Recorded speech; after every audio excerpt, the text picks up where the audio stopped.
السلام علیکم ورحمۃ اللہ وبرکاتہ۔ کیسے ہیں آپ لوگ؟ امید کرتا ہوں آپ لوگ سب ٹھیک ہوں گے۔ اب تک ہم نے تختی نمبر 18 تک پڑھ لیا تھا، اب تختی نمبر 19 کا بیان ہے۔ تختی نمبر 19 سے مد کا بیان ہے۔ مد جو ہم کھینچتے ہیں، جو اوپر میں رہتا ہے، دیکھ رہے ہیں اس طرح سے، اس کو مد بولتے ہیں۔ اب یہ بتایا جا رہا ہے کہ 3 طرح کے مد ہیں اور سب کو الگ الگ کھینچنے کا انداز ہے، سب کو ایک جیسا نہیں کھینچنا ہے، کسی کو کم کسی کو زیادہ، اس طرح سے کھینچنا ہے۔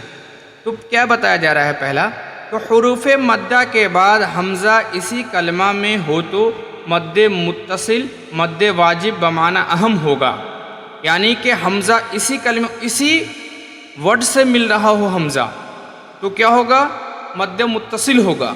اور اس کے بعد کہتے ہیں حروف مدہ کے بعد اگر حمزہ دوسرے کلمہ میں، وہ حمزہ کسی دوسرے ورڈ سے جا کے مل رہا ہے تو دوسرے کلمہ میں ہو تو مد منفصل کہتے ہیں، مد جائز ہو بھی اس کو کہتے ہیں۔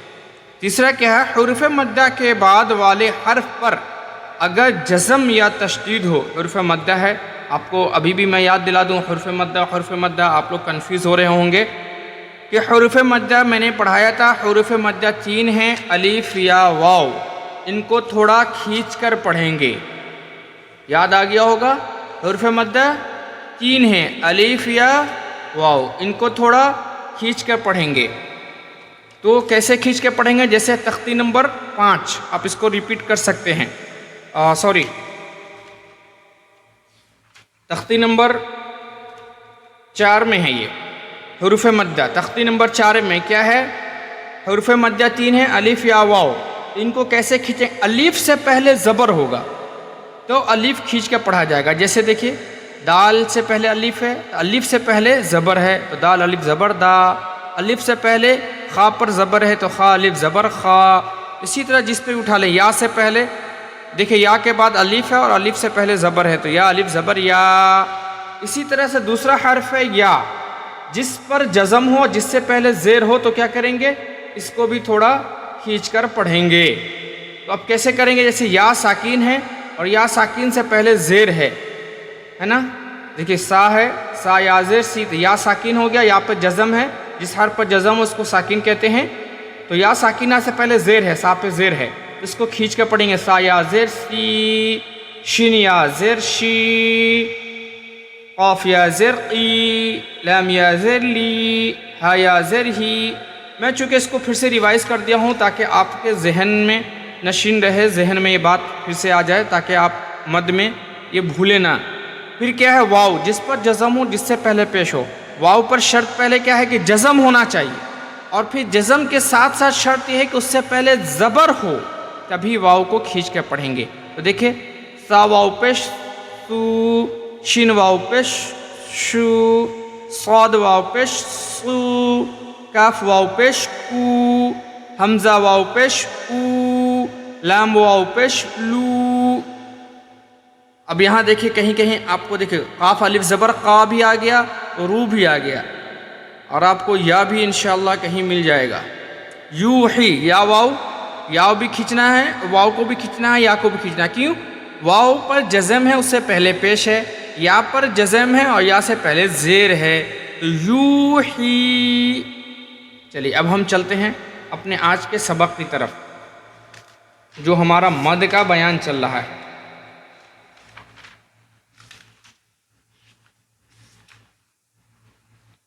تو تختی نمبر 19 پہ ہم آ گئے ہیں۔ مد کا بیان میں کیا ہے؟ پہلے یہ کہ حروف مدہ کے بعد حمزہ اسی کلمے ہو تو مد متصل ہوگا، حروف مدہ کے بعد اگر حمزہ دوسرے کلمے ہو تو مد منفصل ہوگا، حروف مدہ کے بعد والے حرف پر اگر جزم یا تشدید ہو تو مد لازم ہوگا۔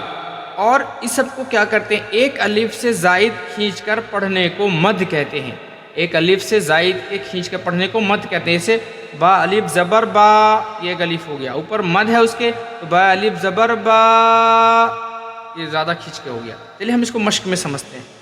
دیکھیے جا، یہاں پہ حمزہ اسی کلمہ میں، تو کہا جیم الف زبر جا، اوپر مد، جا حمزہ زبر جا، سین یا زیر سی، پہلے مد حرف مدہ ہے، سین یا زیر سی، اوپر مد ہے، اس تو کھینچ دیں گے ایک الف زیادہ.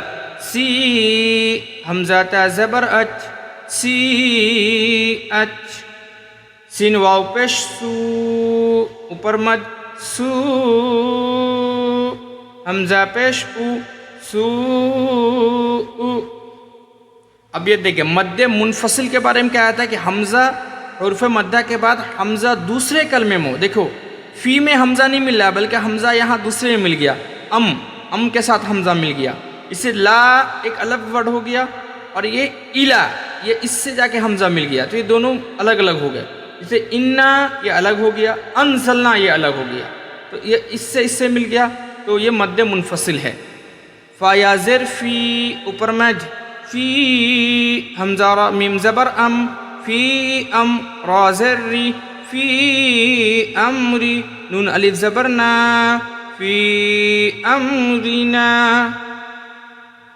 لام الف زبر لا اوپر مج لا حمزہ زیر ای لا ای لام کھڑا زبر لا لا الہ ہا زبر ہا لا الہ. حمزہ نون زر ان دیکھیے نون پر تشدید ہے تو نون اور میم پر تشدید ہو تو غنہ کریں گے تھوڑی ناک میں آواز چھپا کر پڑھیں گے. ان نون الف زبر نا ان حمزہ نون زبر ان یہیں پہ اخفا گیا. اخفا کے قاعدے میں سے ہم نے پڑھا تھا کہ اخفا کے جو حرف میں سے نون ساکین کے بعد اگر زا آ گیا نون ساکین کے بعد حروف اخفا میں سے کوئی حرف آ جاتا ہے حروف اخفا میں سے زا ہے تو یہاں پہ بھی نون کی آواز کو ناک میں چھپا کے پڑھیں گے. زالم زبر زل انزل نون الف زبر نا انزلنا. قرآن کو جتنا اچھے سے پڑھیں گے اچھی آواز دے کے پڑھیں گے اتنا ثواب ہے. اب دیکھیں مد لازم یہ دیکھیں الف مد آ گیا کھڑا زبر بھی الف کے بڑا مقام ہوتا ہے تو حمزہ کھڑا زبر آ اوپر مد. اس کے بعد دیکھیے جزم آ گیا لام پر جزم ہے تو اس کو ہجے کیسے کریں گے اس میں اکثر لوگ کنفیوز ہو جاتے ہیں ہجے کرنے میں. اس کو صحیح سے دیکھیں حمزہ لام کھڑا زبر آل اوپر مد آل حمزہ کھڑا زبر آل آ نون زبر نا آل آنا. حا الف جیم زبر حاج اوپر مد حاج جیم واو پیش جو حاجو کاف زبر کا حاجو کا. تشدید ہے 2 مرتبہ پڑھنا ہے جیم کو اس لیے ایک کو ہا کے ساتھ ملا کر ایک خود اس کو پڑھیں گے. واو صاد زبر وس صاد فا کھڑا زبر صاف والصاف فا کھڑا زبر فا والصاف فا تا زرتی والصافاتی. یہ رہا ہمارا آج کا سبق.